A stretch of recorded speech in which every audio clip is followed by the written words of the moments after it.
Reserve time during this month to really celebrate on your own, to really have this time of the light returning, really giving yourself the ability to absorb this magic and be in it fully.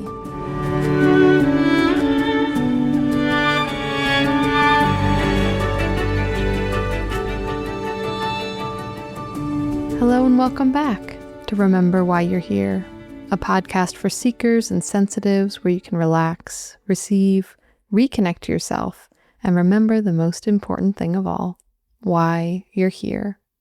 I'm Asia Suler, author, teacher, earth intuitive, and in this episode today, we're going to dive into some tips for all my fellow empaths in navigating this holiday season. I always have this dueling feeling within me about the holiday season. Part of me absolutely adores this time of the year. I love the twinkle lights. I love the evergreens. You will definitely catch me playing Christmas music in November. There is a deep mysticism to this time that I love. I love the cultivation of the coziness, and it tends to be a very overwhelming time of the year as well, especially if you're sensitive or you identify as an empath. So for years, I've really been fine-tuning my way of interacting with the holiday season through these tips and tools to just navigate this time as an empath so I can really enjoy this time. And that's really so much of why I use these tools, because I want to be able to enjoy this time. I want to steep in the magic of this time, enjoy the coziness and the mystery and the yumminess and the light returning. And I want that for you too. So if you are sensitive or an empath and you are wondering how to navigate this holiday season in a way where you can really feel at home in yourself and enjoy the gifts of this time, this podcast episode today is for you. But before we jump into the recording, I wanted to let you know about a really special once-a-year opportunity that is happening right now until the new year, and that is the opening of the doors to Winter Intuition School. So I have been teaching a version of this school now for a decade. It is one of the deepest, most magical, mystical things that I do, that I offer. I have taught this in person back when I had a studio, and then it went from a weekend event to week-long retreats. Then after I had a child, I transitioned this to the online space after so many folks were asking me to take this online. I had it as a live offering, and then for the first time ever last year, I opened up the doors to Winter Intuition School in a way where you can drop in at any time. So the recordings are there, the meditations are there, and I decided to do something kind of wild last year that I'm doing again this year, which is that I'm making the entire 5-week program 80% off.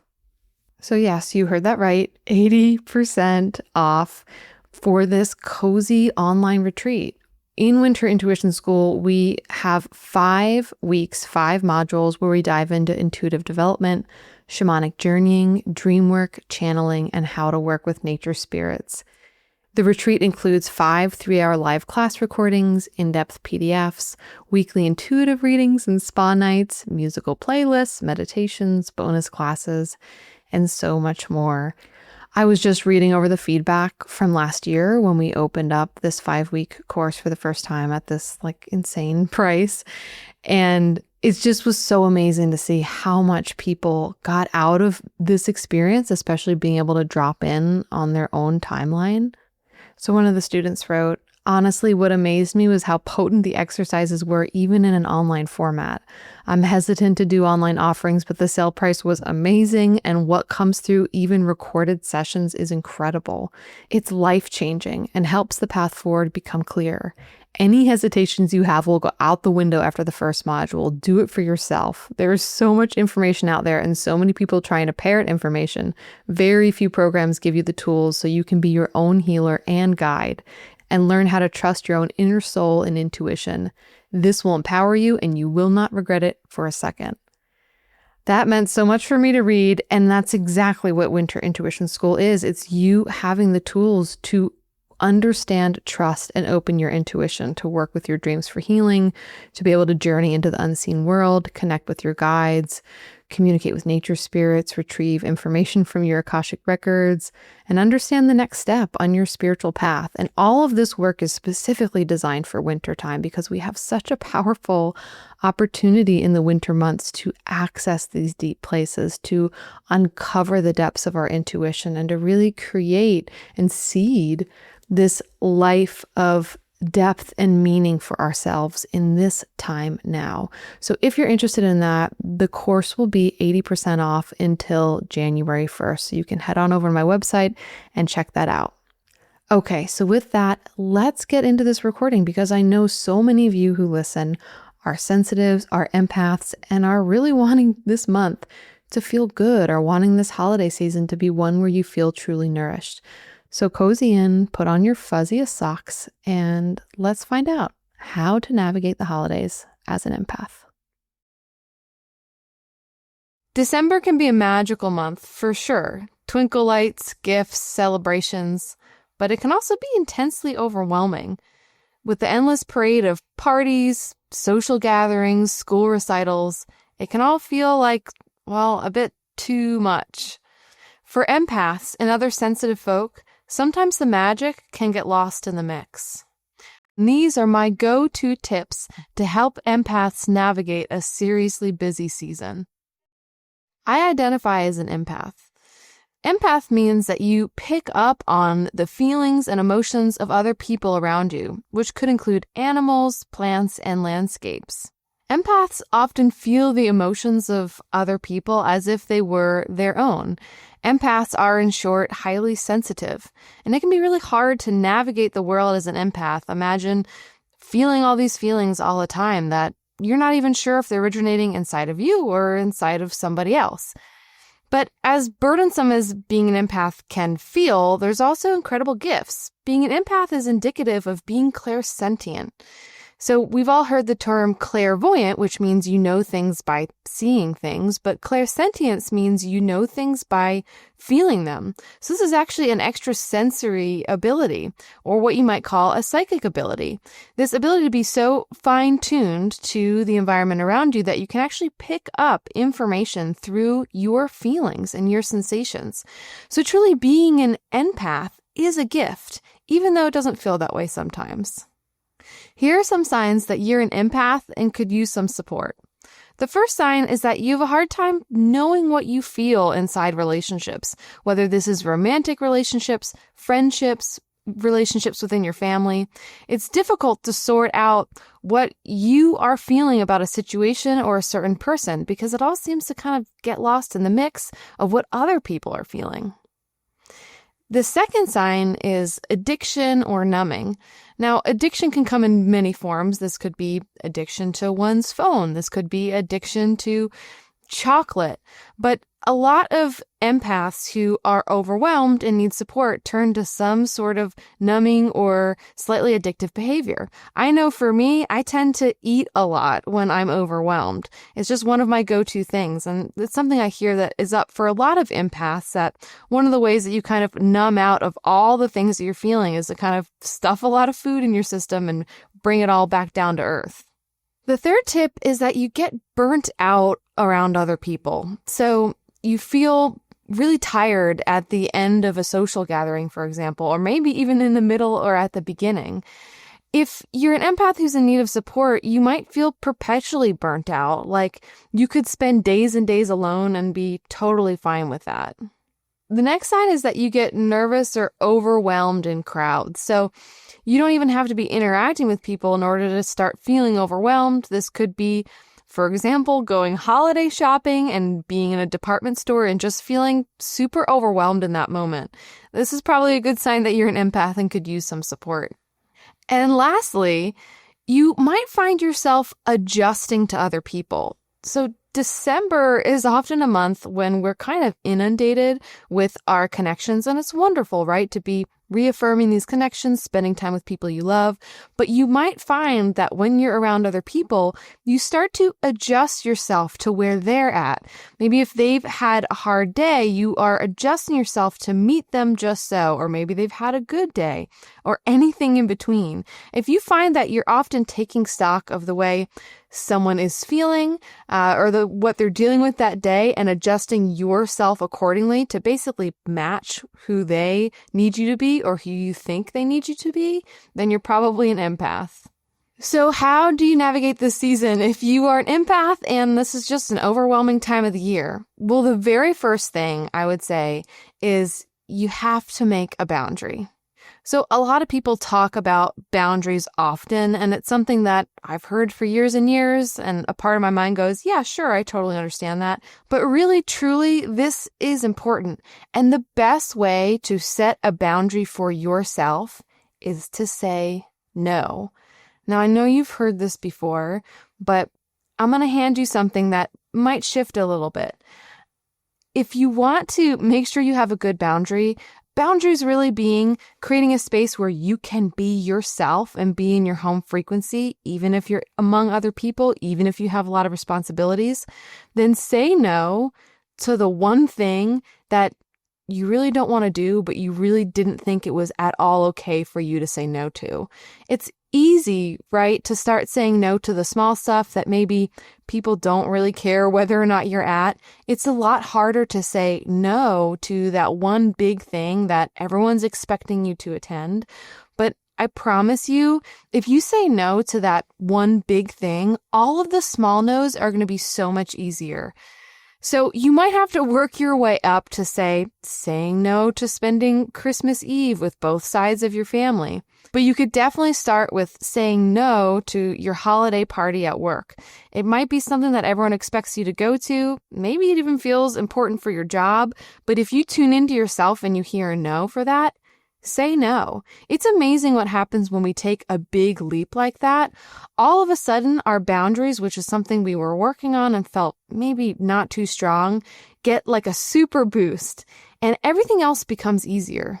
Ultimately, saying no is a way for you to grow. So if you can, try feeling like this is an experiment and something to have fun with. If you say no to something big and it really blows up in your face, you can do something different next time. There's always going to be more opportunities that come up for you to decide, is this a yes or is this a no? So try not to put too much pressure on it and know that you'll get another opportunity next time. And this is an experiment to see, does this make me feel better?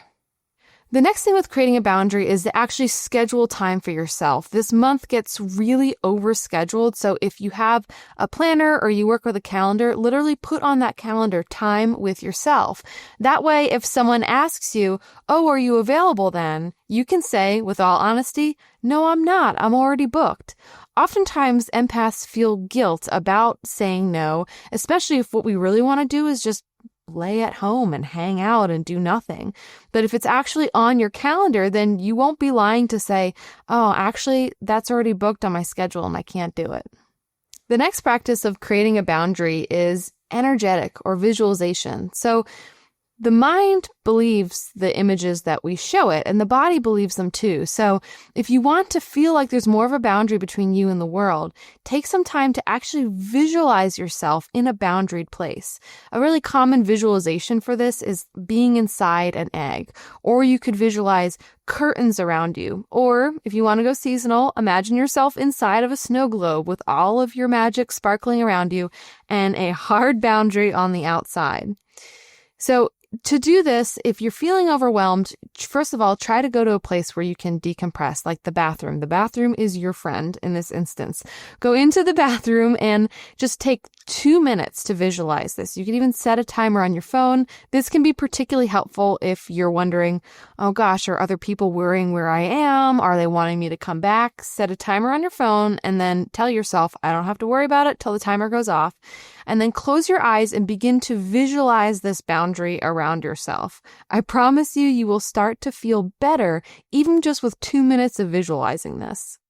The last boundary making practice revolves around forgiveness. Oftentimes we can be beset by guilt when we say no or we set a boundary, and we can then start to feel the disappointment of other people, which is why we have trouble setting boundaries in the first place. For this, I like to use a traditional Hawaiian practice of reconciliation and forgiveness called ho'oponopono. For this, you're just going to say 4 statements out loud, and these statements are connecting you to the person that maybe you disappointed in a bridge of reconciliation and forgiveness. You don't have to be with this person face to face, and actually, I find it's more powerful often when I take space from that person because, again, as an empath, my feelings get all muddled, and sometimes I get a little bit overwhelmed. So the 4 statements are, I'm sorry, please forgive me, I love you, and thank you. So you can repeat these over and over again. And after each statement, pause to just feel. Can you feel the energy exchange happening here? Can you feel the forgiveness happening? And if it feels sometimes either like too much to practice this with someone in mind, or you're not feeling a sense of forgiveness from that person, then practice it with yourself. Oftentimes, empaths need to forgive ourselves first and foremost because we tend to take on the weight of the world and we feel bad when we disappoint people. So try this with yourself. Literally imagine maybe yourself in the past, maybe the self that is feeling bad in this moment. Externalize the self, envision them in your mind, and then say this to them. I'm sorry. Please forgive me. I love you. Thank you. And just see what might settle inside of yourself. This is really helpful once you set a boundary to keep it clear and forgive yourself for needing to make that boundary and taking care of yourself in all the ways you need to. The second practice that's super important during this time is energy hygiene. So you've heard about general bodily hygiene, right? The things that we normally do to keep ourselves clean and sparkly. Well, we need to do this for our energy too, especially if you're an empath because you're constantly picking up things from other people and you might have a lot of cords, stuff, gunk hanging around you that's just not yours and you need to clean it off. So the first thing I would say is make a ritual of coming back home. So when you arrive back home after a long day, take even just 5 minutes to ground back home before you launch into the next thing. In this moment, you're actually calling back to you all these pieces of yourself that have gone out in other places and also shedding the pieces of other people that you're carrying with you. I like to do a meditation that I call Return to Self, where I literally imagine calling back my lights from wherever it is I left them. And this can be a nice visualization during the holiday time as well. If you're still feeling overwhelmed, know that it might take some time and be okay with that it might take a little bit of time for you to decompress after your day or whatever it is you've been dealing with.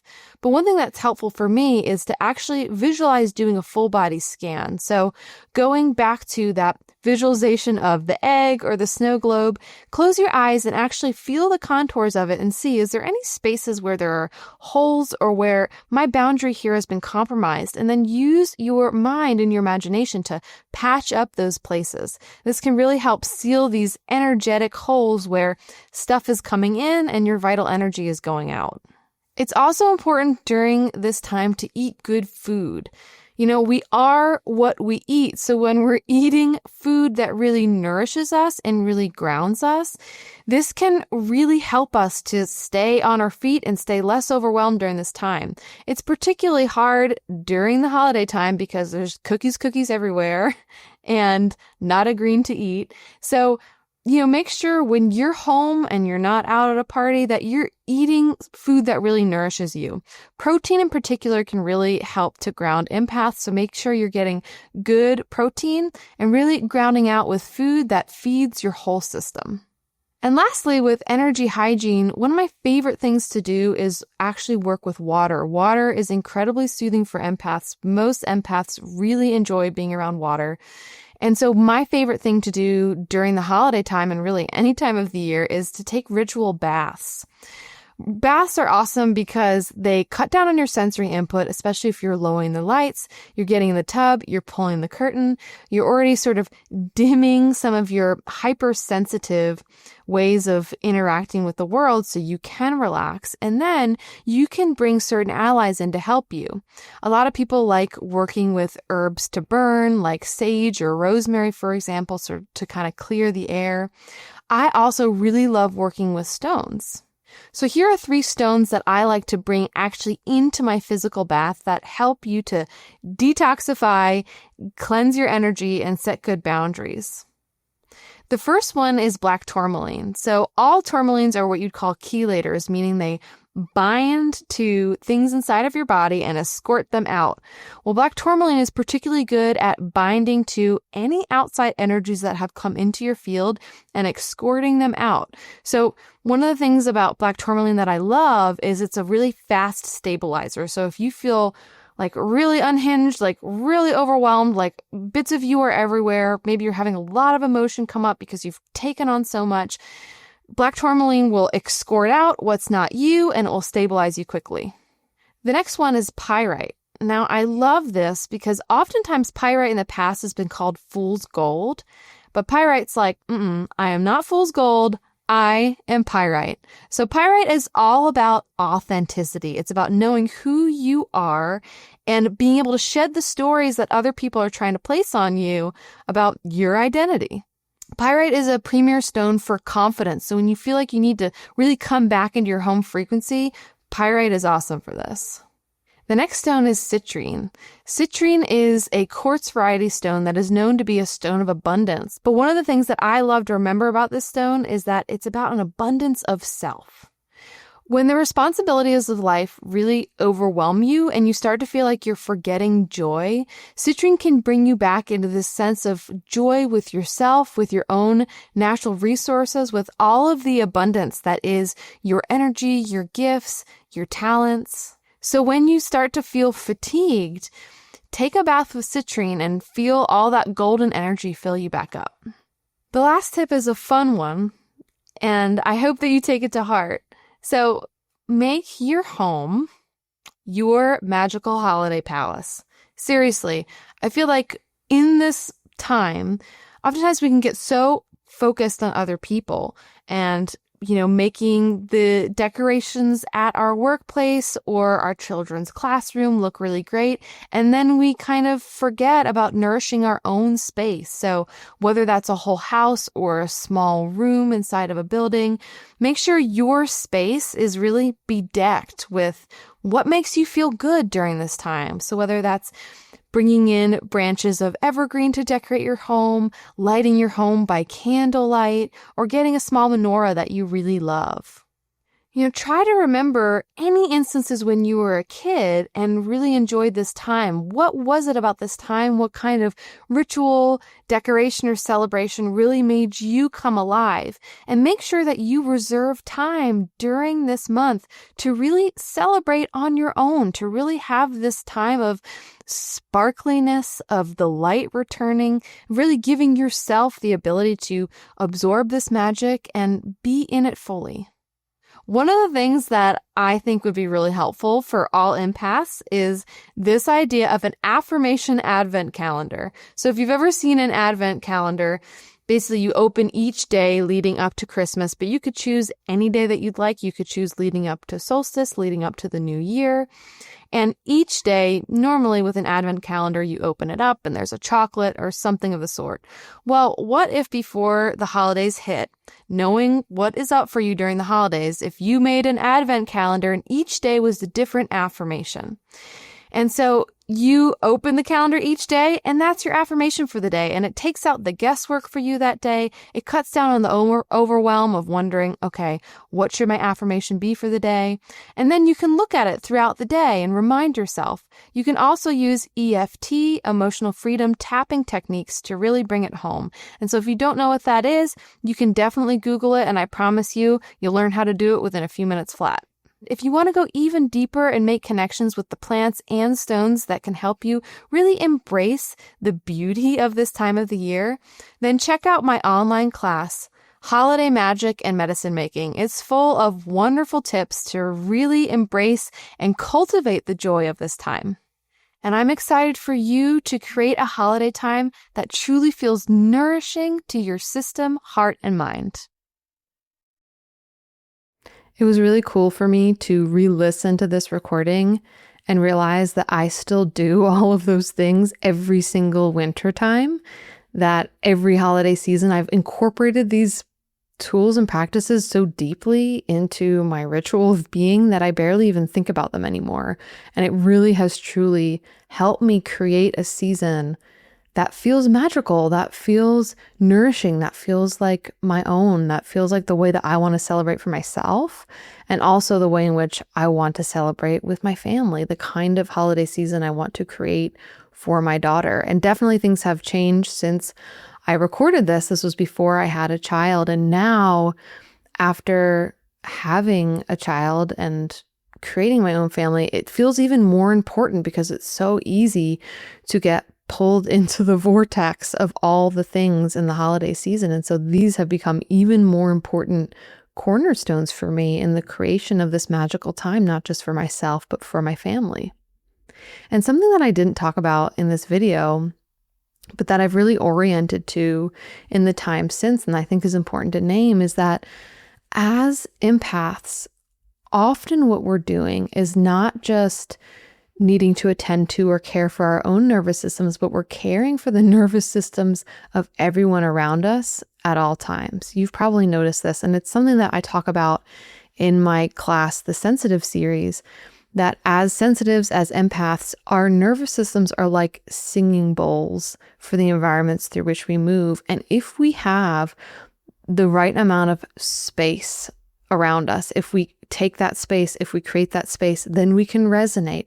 And we create this tone, this vibration of well-being that other people feel and experience. And this is just part of the reality of being an empath, that not only are we reading other people's energy, picking up on it and feeling it ourselves, we're also doing this other unseen service all the time of regulating other people in our environments, of especially when we are nourished and fulfilled, like really creating well-being in our environment. So I'm saying this first and foremost to orient you to that reality, that not only is it your nervous system that you're dealing with, but the nervous system of everyone around you, and that you are tracking all those nervous systems and responding to them in ways you may not even realize consciously.